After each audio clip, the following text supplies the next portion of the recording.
Good day, students. We are going through a number of non-conventional energy resources. In particular, today let us go through geothermal energy. Now, in this picture, it depicts the whole process in which energy can be converted from heat inside the earth to electricity for our household purposes. Geothermal energy എന്ന് പറയുന്നത് ഭൂമിയുടെ അടിയിൽ നിന്നുള്ള ചൂടിനെ നമുക്ക് നമ്മുടെ ആവശ്യത്തിന് വേണ്ടിയുള്ള ഇലക്ട്രിസിറ്റി ആയിട്ട് കൺവേർട്ട് ചെയ്യുന്ന ആ എനർജീനെയാണ് നമ്മൾ ജിയോതെർമൽ എനർജി എന്ന് പറയുന്നത്. Now let's go through what is geothermal energy, and before that let us see how heat is formed within the earth. എർത്തിൻ്റെ ഒരു പിക്ചറാണ് ഇവിടെ റൈറ്റ് സൈഡിൽ തന്നിരിക്കുന്നത്. എർത്തിൻ്റെ ഡിഫറെൻറ്റ് ലേയേഴ്സ്. ഏറ്റവും ഔട്ടർ മോസ്റ്റ് ലെയർ ക്രസ്റ്റ് ആണ്. വളരെ തിൻ ലെയർ ആണ് ഈ ക്രസ്റ്റ്, അല്ലേ? ആകെ 30 കിലോമീറ്റേഴ്സ് വീതിയേ ഉള്ളൂ. ആ ക്രസ്റ്റ് ഭയങ്കര റോക്കി ഒക്കെ ആയിരിക്കും. അപ്പോൾ ഈ ക്രസ്റ്റ് സർഫസിലുള്ള ടെമ്പറേച്ചർ നമുക്കൊരു താഴേക്ക് 30 കിലോമീറ്റർ കുഴിക്കും തോറും ടെമ്പറേച്ചർ 0 ഡിഗ്രി സെൽഷ്യസിൽ നിന്ന് 1000 ഡിഗ്രി സെൽഷ്യസ് വരെ കൂടുന്നു. അത് കഴിഞ്ഞാൽ വരുന്ന ലെയറാണ് മാൻറ്റൽ. മാൻറ്റൽ വളരെ തിക്കായിട്ടൊരു ലെയറാണ്. എർത്തിൻ്റെ സ്ട്രക്ചറിൽ ഏറ്റവും തിക്കായിട്ടുള്ളൊരു ലെയറാണ് മാൻറ്റൽ എന്ന് പറയുന്നത്. അവിടുത്തെ ടെമ്പറേച്ചർ വേരി ചെയ്യുന്നത് 1000 ഡിഗ്രി സെൽഷ്യസ് മുതൽ 3700 ഡിഗ്രി സെൽഷ്യസ് വരെയാണ്. എർത്തിൻ്റെ ഏറ്റവും ഉള്ളിലത്തെ സ്ട്രക്ചറാണ് കോർ. ഓക്കെ, കോർ എന്ന് പറയുന്നത്, കോറിൽ എല്ലാ എലമെൻസും അതിൻ്റെ ഹയസ്റ്റ് ടെമ്പറേച്ചറിലും ഹയസ്റ്റ് പ്രഷർ ഫോമിലാണുള്ളത്.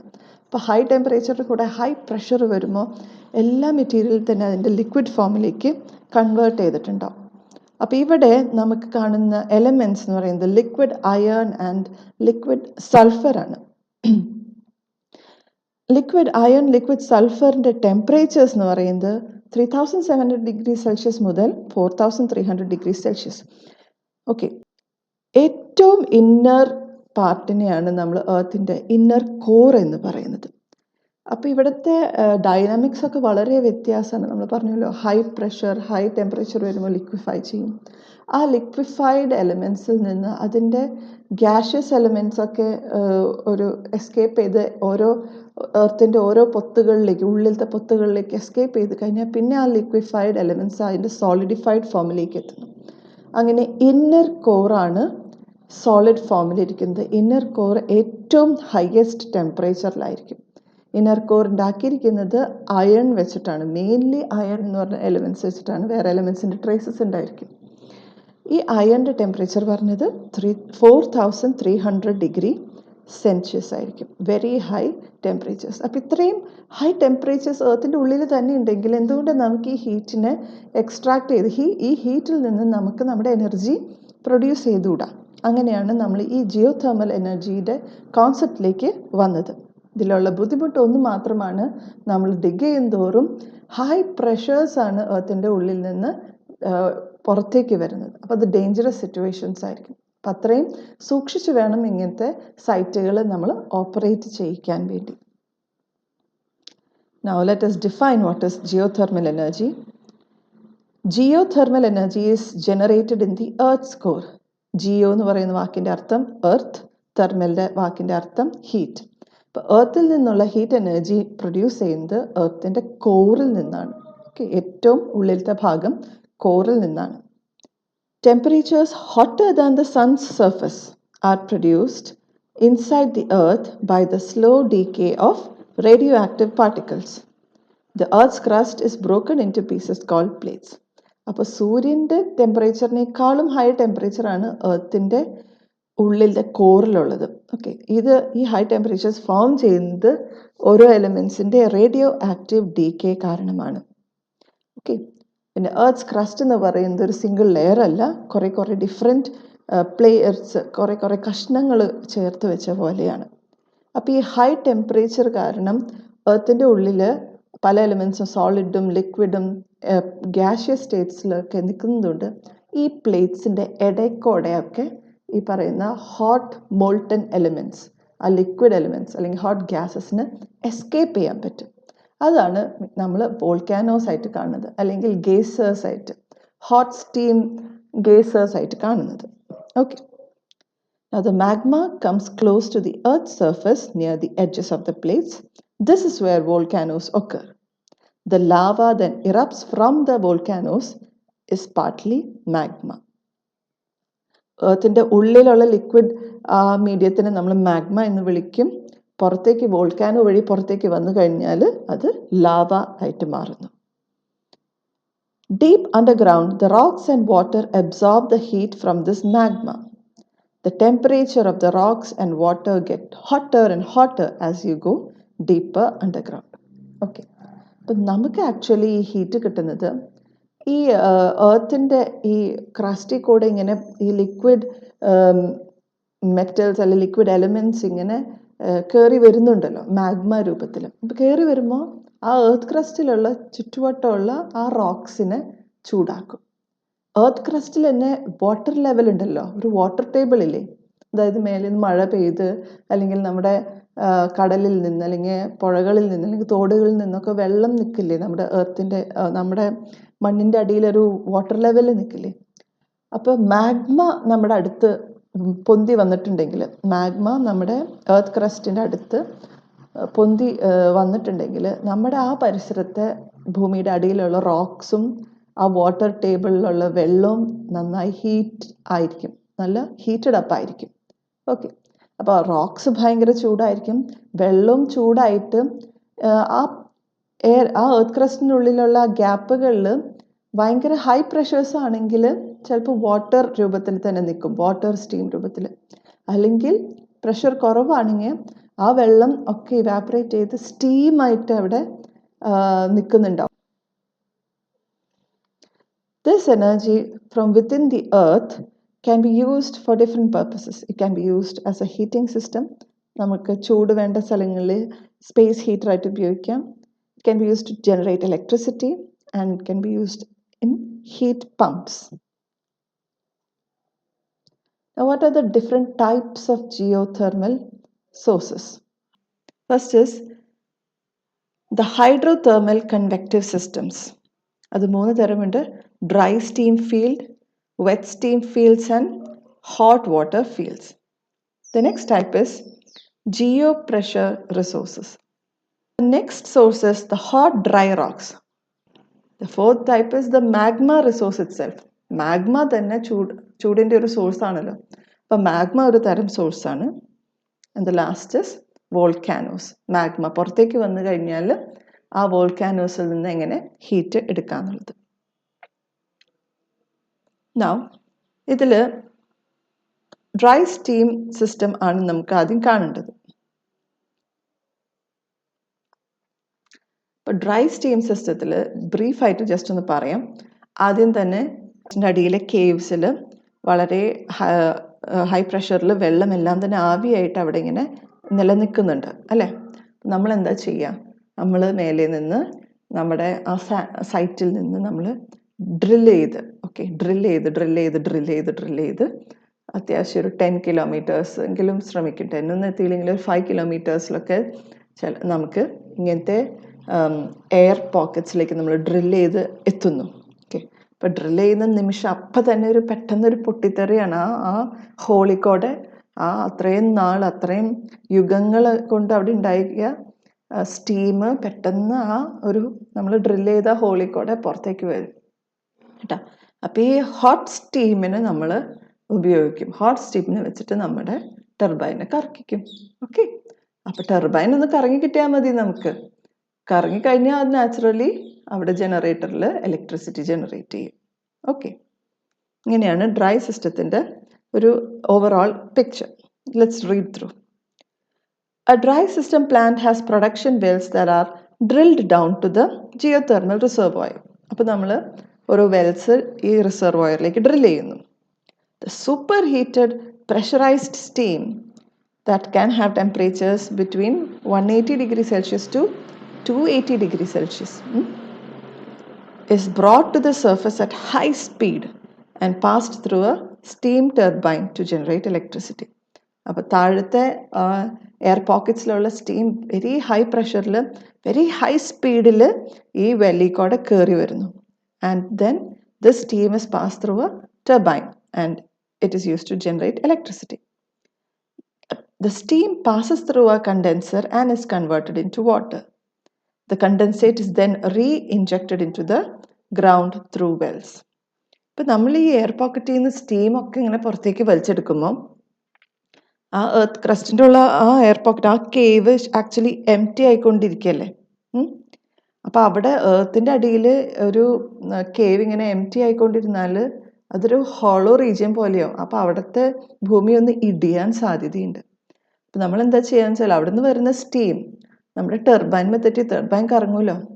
സ്റ്റീം ആവി ടെർബൈൻമേ തട്ടിയാൽ അത് പതുക്കെ വെള്ളമായി മാറും അല്ലേ. ആവി ഏതെങ്കിലും ഇപ്പം നമ്മൾ പാത്രത്തിൽ വെള്ളം തിളപ്പിക്കാൻ വെച്ചിട്ടുണ്ടെങ്കിൽ, പാത്രം മൂടി വെച്ചിട്ടുണ്ടെങ്കിൽ വെള്ളം തിളച്ച് കഴിയുമ്പോൾ ആവി മേലേക്ക് വരുന്നു. ആവി മേലത്തെ മൂടിയുമ്പോൾ തൊടുമ്പോൾ വെള്ളത്തുള്ളികളായി മാറുന്നു അല്ലേ. ഓക്കെ, അപ്പോൾ ആവി എവിടെ വന്ന് തൊട്ടാലും അത് കണ്ടൻസ് ചെയ്ത് വെള്ളമായി മാറുന്നു. അതുപോലെ when steam passes through the turbine, it will condense there and form water. അവിടെ വെള്ളം ആയിട്ട് മാറുന്നു. അങ്ങനെ ഉണ്ടാകുന്ന വെള്ളം മുഴുവൻ വീണ്ടും ഈ എടുക്കുന്ന വെല്ലിലേക്ക് നമ്മൾ തിരിച്ച് ഇൻജെക്റ്റ് ചെയ്യാണ് കേട്ടോ. അപ്പോൾ പിന്നെ ആ കേവ് എംപ്റ്റി ആയി മാറുന്നില്ല, അവിടെ ഭൂമി ഇടിയാൻ സാധ്യത കുറയും. Okay, now this picture shows the working principle of the dry steam geothermal plant. Here in this region of below around 2 kilometers. Okay, so here we have these hot dry steam regions. Here steam is formed due to the high temperatures of the earth crust. Okay, now what we do is we dig downwards. Okay, and when we reach here we get the steam. Then the steam will escape through this pipeline and it will fall into this turbine. Okay, now when it passes through the turbine naturally it will start to rotate, and along with rotating the steam is converted into water. Okay, now when the turbine rotates we produce electricity there. Now the remaining water here is then passed through again. Okay, the water might be hot, it will be very hot water. It is then again passed through a condenser. Condenser means it's just ഒരു കുറേ തണുത്ത പ്ലേറ്റുകളാണ്. അപ്പോൾ ചൂടുവെള്ളം കുറേ തണുത്ത ഇങ്ങനെ metal പ്ലേറ്റുകളുടെ മേലെ കൂടെ ഇങ്ങനെ പാസ് ചെയ്യിക്കും. എന്ത് സംഭവിക്കും? ചൂടുവെള്ളം തണുത്ത വെള്ളമായിട്ട് മാറുന്നു. And this cooled water is then pass to the injection well. Okay, and this injection well will flow the water towards the ground. And as this reservoir gets emptied, the water from this well will pass into these reservoirs. Okay, അപ്പോൾ ഇങ്ങനെ കുറയണതിനനുസരിച്ച് ആ reservoir empty ആവുന്നതിനനുസരിച്ച് ഇവിടുന്ന് വെള്ളം അങ്ങോട്ട് നീങ്ങിക്കൊണ്ടിരിക്കും. Okay, ഇനി ഇവിടെ ഒരു ഭാഗം കൂടിയുണ്ട്. നമ്മുടെ കണ്ടൻസറിൽ കൂടെ ചൂടുവെള്ളം പാസ് ചെയ്യുമ്പോൾ കണ്ടൻസർ പതുക്കെ ചൂടായി തുടങ്ങും അല്ലേ.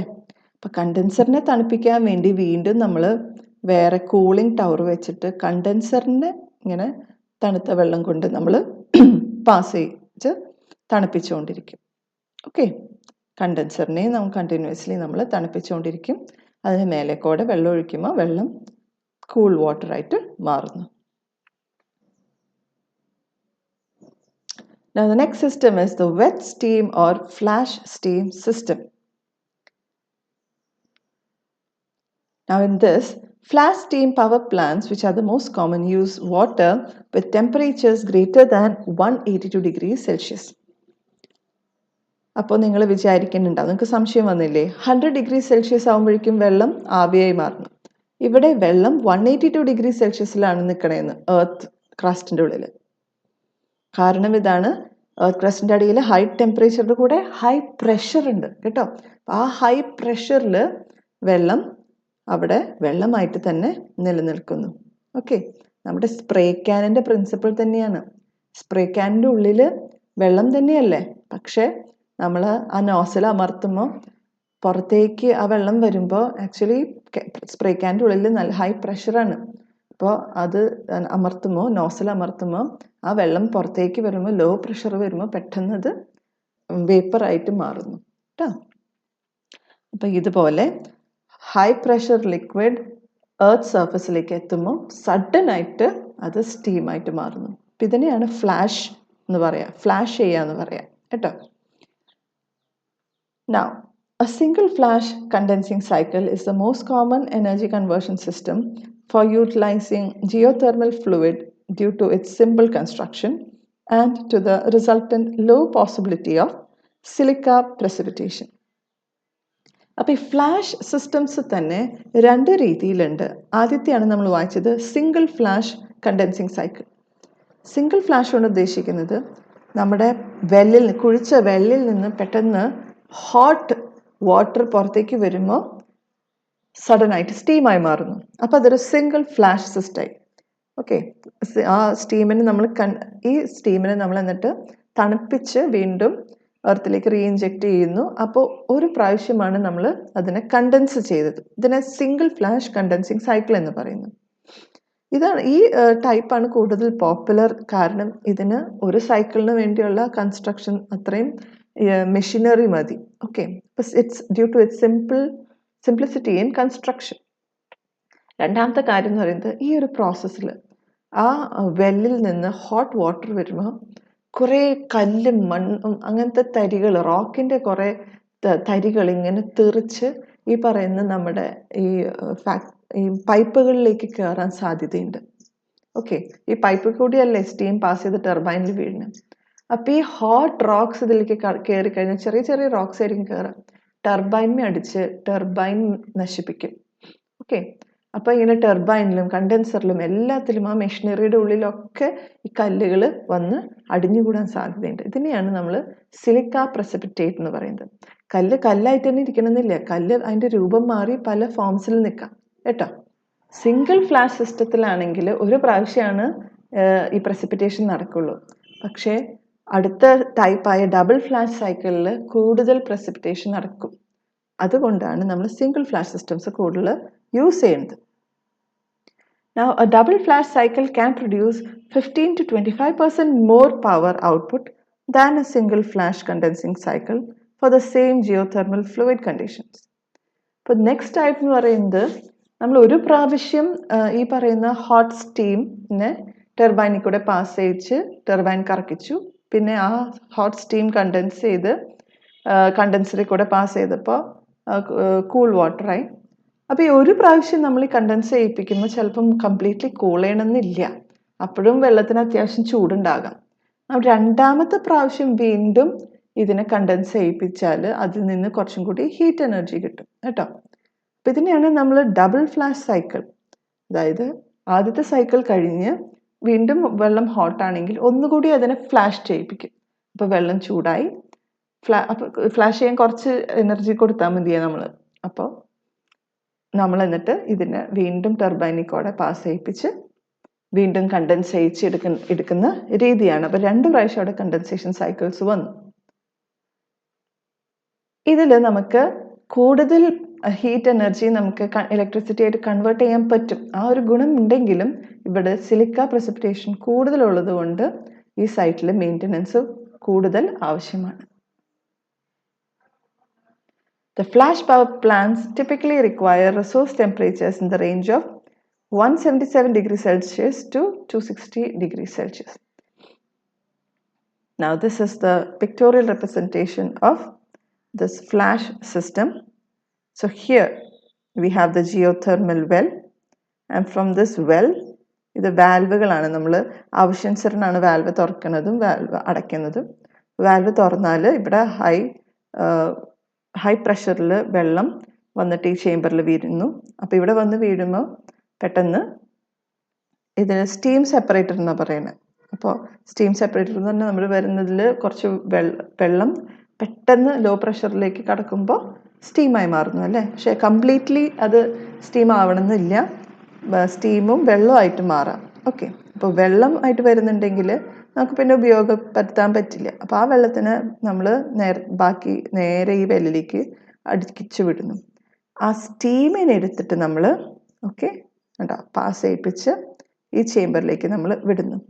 ഇതിനെയാണ് നമ്മൾ ഇജക്ടർ എന്ന് പറയുന്നത്. അപ്പം ഇങ്ങനെ പാസ് ചെയ്യുമ്പോൾ വീണ്ടും സ്റ്റീം ലിക്വിഫൈ ചെയ്യാൻ സാധ്യതയുണ്ട്. അപ്പോൾ വരുന്ന വെള്ളത്തിനെയാണ് നമ്മൾ ഇജക്റ്റ് ചെയ്ത് കളയുന്നത്. സ്റ്റീം ഇതിൽ കൂടെ പാസ് ചെയ്ത് ടർബൈനിൽ വീഴുന്നു. ടർബൈനിൽ ഈ എയർ വന്ന് പാസ് ചെയ്യുമ്പോൾ ടർബൈൻ കറങ്ങുന്നു. അങ്ങനെ ജനറേറ്ററിലേക്ക് കണക്ട് ചെയ്തിട്ടുണ്ടെങ്കിൽ ജനറേറ്റർ ഇലക്ട്രിസിറ്റി പ്രൊഡ്യൂസ് ചെയ്യുന്നു. ഈ സ്റ്റീം ടർബൈനിൽ കൂടെ പാസ് ചെയ്ത് കഴിഞ്ഞാൽ പിന്നെ നമ്മളൊരു കണ്ടൻസറിൽ കൂടെ കടത്തിവിടുന്നു. അപ്പോൾ കണ്ടൻസറിൽ ഈ ഹോട്ട് സ്റ്റീം എന്തായി മാറുന്നു? വെള്ളമായി മാറുന്നു. Okay, and this is then pumped to another cooling tower. Okay, അപ്പോൾ ഈ കണ്ടിന്യൂസ് കൂളിംഗ് ടവറിലേക്കും കണ്ടൻസറിലേക്കും ഇങ്ങനെ മാറി പാസ് ചെയ്ത് വെള്ളം കംപ്ലീറ്റ്ലി തണുപ്പിച്ച് കഴിഞ്ഞിട്ട് നമ്മൾ അതിനെ ഇഞ്ചക്ഷൻ വെല്ലിലേക്ക് പാസ് ചെയ്ത് വിടുന്നു. താഴേക്ക് വീണ്ടും ആ ഗ്രൗണ്ടിൻ്റെ ആ വാട്ടർ ലെവലിലേക്ക് വീണ്ടും ഒഴുക്കി വിടുന്നു. Now the next type of resources is the geopressure resources. Now these occur in large deep sedimentary basins. Okay. Sedimentary rocks form ചെയ്യുന്നത് പല ഏജസ് വഴിയാണ്. അതായത് ഡൈനസോറിൻ്റെ ഏജസ് അല്ലെ, പ്രീ ഹിസ്റ്റോറിക് ഏജസ്, അങ്ങനെ ഓരോ ഏജസ് വഴി ഇപ്പോൾ ഓരോ റോക്ക് ലെയേഴ്സ് ഓരോ യുഗങ്ങളിൽ ഇങ്ങനെ മണ്ണ് അടിഞ്ഞു കൂടുന്നു. അത് സോളിഡിഫൈ ചെയ്ത് റോക്കായി മാറുന്നു. പിന്നെ കുറച്ച് നാൾ കഴിയുമ്പോൾ അതിൻ്റെ മേലെ വേറെ ലെയർ വന്നു, സോളിഡിഫൈ ചെയ്ത് മണ്ണായി മാറുന്നു. അപ്പോൾ ഇതിൻ്റെ ഇടയിൽ ഇപ്പോൾ ഫോർ എക്സാമ്പിൾ ആണ് പറയുന്നത്, അന്നത്തെ ഡൈനസോഴ്സിൻ്റെ യുഗത്തിലൊക്കെ കുറേ പ്ലാന്റ്സ് ഉണ്ടായിരുന്നു അല്ലേ. ദെൻ കുറേ ഡൈനസോഴ്സ് ചത്തടിയുന്നു. അപ്പോൾ ഇങ്ങനെ ഒരു ഡെഡ് ഡൈനസോറിൻ്റെ മേലെ ഇങ്ങനെ മണ്ണ് മൂടി വരുമ്പോൾ റോക്സ് കുറേ കാലങ്ങൾ കഴിയുമ്പോൾ ആ മണ്ണ് സോളിഡിഫൈ ചെയ്ത് റോക്കാവും. ഈ ഡൈനസോറിൻ്റെ ബോഡി ഡീകമ്പോസ് ചെയ്ത് പോയിട്ടുണ്ടാവും അല്ലേ. അപ്പോൾ അവിടെ ചെറിയ ഗ്യാപ്പ് വന്നു. അതുപോലെ തന്നെ കുറേ വലിയ പ്ലാന്റ്സ് അതൊക്കെ അവിടെ ചീഞ്ഞ് അളിഞ്ഞ് പോയിട്ടുണ്ടാവും. പക്ഷെ അവിടെ ആ റോക്ക് സ്ട്രാറ്റയുടെ ഇടയിൽ ഒരു ഗ്യാപ്പ് വന്നു കേട്ടോ. അപ്പം ഈ ഗ്യാപ്പിലാണ് നമുക്ക് പറയുന്ന ആ ഹോട്ട് എയർ അല്ലെങ്കിൽ ഹോട്ട് ലിക്വിഡ് എക്സിസ്റ്റ് ചെയ്യുന്നത്. Now geopressure resources, they are present in these sedimentary basins. Okay, large deep sedimentary basins. These reservoirs contain high temperature water under very high pressures. Okay, ഈ റിസർവോയറിൽ high temperature water at high pressures ആണ് ഉണ്ടാവുക.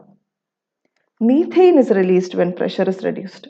Okay, നമ്മളിങ്ങനത്തെ sedimentary ബേസിൻസിലേക്ക് dig ചെയ്തിട്ട് wells set ചെയ്തിട്ടുണ്ടെങ്കിൽ ആദ്യമേ തന്നെ ഒറ്റയടിക്ക് ചിലപ്പം മീഥെയിനാണ് പുറത്തേക്ക് എസ്കേപ്പ് ചെയ്ത് വരാം. പോയിസണസ് ഗ്യാസസ് ആണ് പെട്ടെന്ന് എസ്കേപ്പ് ആവുക. ഒരു ഡേഞ്ചറസ് സൈറ്റ്സ് ആണ്. അപ്പോൾ നമ്മൾ ശ്രദ്ധിച്ചിട്ട് വേണം ഇവിടെ നിന്നുള്ള സ്റ്റീം ഉപയോഗിക്കേണ്ടത്.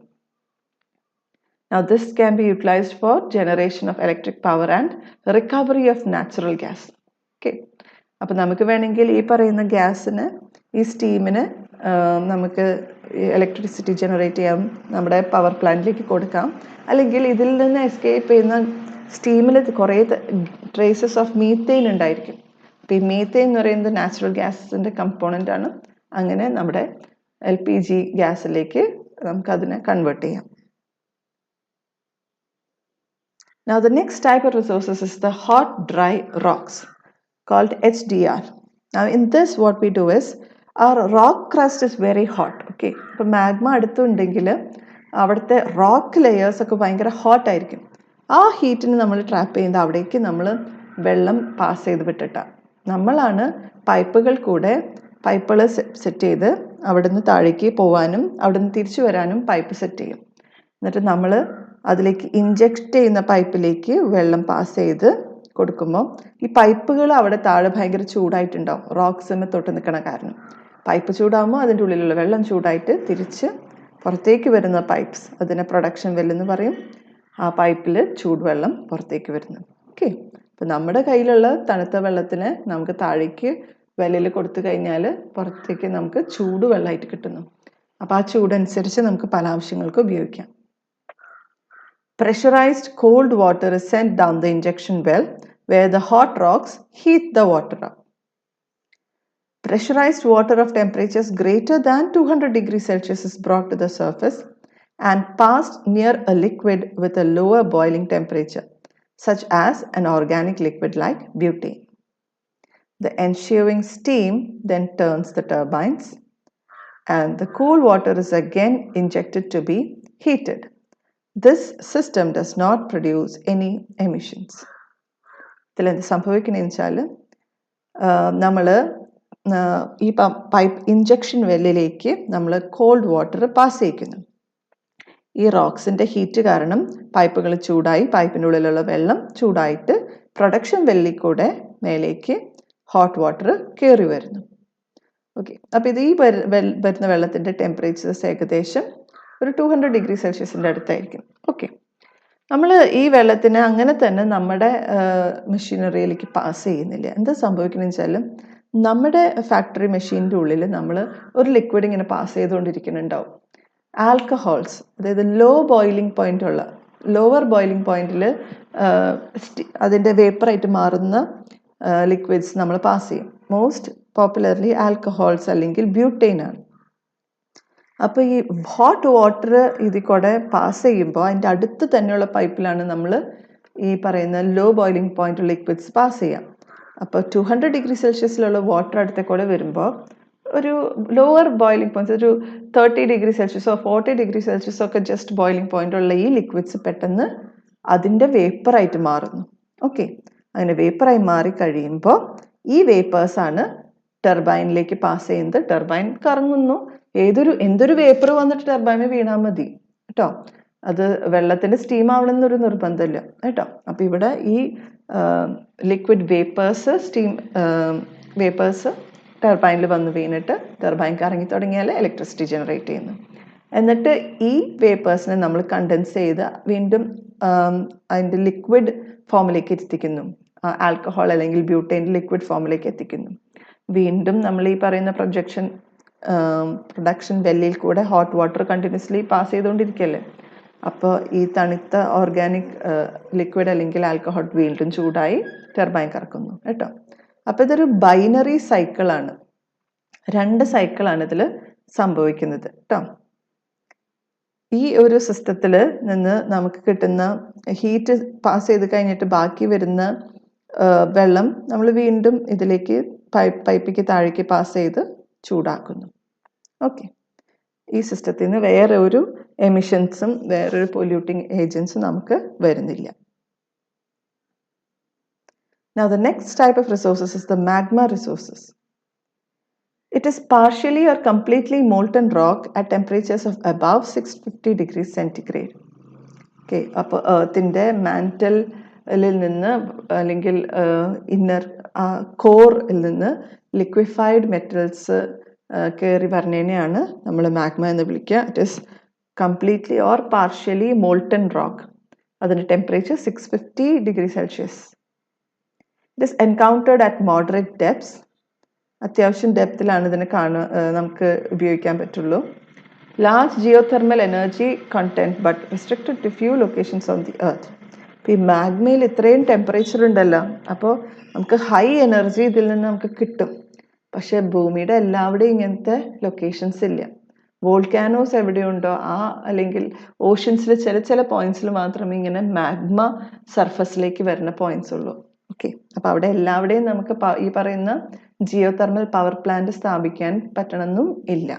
Okay, and the extraction of energy is difficult at very high temperatures. 650 degree centigrade എന്ന് പറയുമ്പോൾ വളരെ ഹൈ ടെമ്പറേച്ചേഴ്സിൽ നമുക്ക് അവിടെ പവർ പ്ലാന്റ് സ്ഥാപിക്കാൻ ബുദ്ധിമുട്ടാണ്. പിന്നെ അവിടെ നിന്ന് നമുക്ക് മെഷീനറി വെച്ചിട്ട് എക്സ്ട്രാക്ട് ചെയ്യുമ്പോഴും കുറേ ബുദ്ധിമുട്ടുകളുണ്ട്. അപ്പോൾ ആ എനർജി എക്സ്ട്രാക്ട് ചെയ്യാനും വളരെ ബുദ്ധിമുട്ടാണ്. Now let's go through the advantages of these type of geothermal energy. It is versatile. നമുക്ക് ഈ എനർജി എങ്ങനെ വേണമെങ്കിലും ഉപയോഗിക്കാം അല്ലേ. ഹീറ്റിംഗ് പർപ്പസസിന് ഉപയോഗിക്കാം, ഇലക്ട്രിസിറ്റി ജനറേഷൻ പർപ്പസസിന് അല്ലേ, അങ്ങനെ പല രീതിയിൽ നമുക്ക് ഉപയോഗിക്കാം. It is cheaper compared to energy from other resources. എർത്തിൻ്റെ ഇന്നർ സ്ട്രക്ചറിൽ നിന്ന് തന്നെ കിട്ടുന്നത് കൊണ്ട് നമുക്കിത് ചീപ്പായിട്ട് അവൈലബിൾ ആണ്. You can provide greater amount of energy than any other resources. Okay, അപ്പോൾ ഒരു ലൊക്കേഷനിൽ തന്നെ നമുക്ക് ഒരു 200 ഡിഗ്രി സെൽഷ്യസ് എളുപ്പത്തിൽ, 300 ഡിഗ്രി സെൽഷ്യസ്, 600 ഡിഗ്രി സെൽഷ്യസ് ഒക്കെ എളുപ്പം കിട്ടുന്നു എന്ന് പറഞ്ഞാലും ഹൈ എനർജിയാണ് ഒരു പോയിന്റിൽ നിന്ന് തന്നെ നമുക്ക് കിട്ടുന്നത്. Multiple uses is possible from A single resource. അപ്പോൾ ഒരു റിസോഴ്സിൽ നിന്ന് തന്നെ നമുക്ക് മൾട്ടിപ്പിൾ ആപ്ലിക്കേഷൻസിന് വേണ്ടി ആ പവർ പ്ലാന്റിൽ നിന്ന് എനർജി യൂസ് ചെയ്യാം. And it is least polluting to the surroundings. പരിസരത്തെ ആ ലൊക്കാലിറ്റീനെ അത് തീരെ തന്നെ പൊല്യൂട്ട് ചെയ്യുന്നില്ല. Even though geothermal energy has a lot of advantages, there are certain disadvantages, and they are the overall efficiency is low. Okay. ഇപ്പോൾ നമുക്ക് ഒരു geothermal power പ്ലാന്റിൻ്റെ സൈറ്റിൽ നിന്ന് നമുക്കിപ്പോൾ വെരി ഹൈ ടെമ്പറേച്ചർ കിട്ടുന്നുണ്ടെങ്കിലും അതേ അളവിൽ നമുക്ക് പുറത്തേക്ക് അത് ടാപ്പ് ചെയ്യാൻ പറ്റണില്ല, നമുക്കത് എക്സ്ട്രാക്ട് ചെയ്യാൻ പറ്റണില്ല. ഇപ്പം മാഗ്മ റിസോഴ്സസ് പറഞ്ഞില്ലേ 650 ഡിഗ്രി സെൽഷ്യസ് ഹീറ്റ് ഉണ്ടെന്ന്, നമുക്ക് ആ ടെമ്പറേച്ചർ നമുക്ക് പുറത്തേക്ക് കിട്ടണില്ല കേട്ടോ. അപ്പോൾ അതിൻ്റെ എഫിഷ്യൻസി വളരെ കുറവാണെന്ന് പറയണേ. എനർജി അവിടെ ഉണ്ടെങ്കിലും നമുക്കതിനെ യൂസ്ഫുൾ ആക്കാൻ പറ്റണതിൻ്റെ അളവ് കുറവാണ്. Brine can salinate the soil if the water is not injected back into the reserve after the heat is extracted. Brine എന്ന് പറയുന്നത് നമ്മുടെ ഈ റോക്ക് ലെയേഴ്സിൻ്റെ ഇടയിലുള്ള ഈ ഹീറ്റഡ് വാട്ടർ എന്ന് പറയുന്നത്, അതിൽ നിന്ന് ആ റോക്കിൽ നിന്നുള്ള സോൾട്ടൊക്കെ ചിലപ്പോൾ ഇതിലേക്ക് ഡിസോൾവ് ചെയ്തിട്ടുണ്ടാവും. ഓക്കെ, അപ്പം ഈ ബ്രൈൻ വാട്ടർ, ഓക്കെ, അപ്പം അത് ഡ്രിങ്കബിൾ വാട്ടർ അല്ല. അപ്പോൾ ബ്രൈൻ വാട്ടർ എന്ന് പറയുന്നത് ആ പരിസരത്തെ മണ്ണ് ഒക്കെ ഉപ്പ് രാശി കൂട്ടാൻ പറ്റും.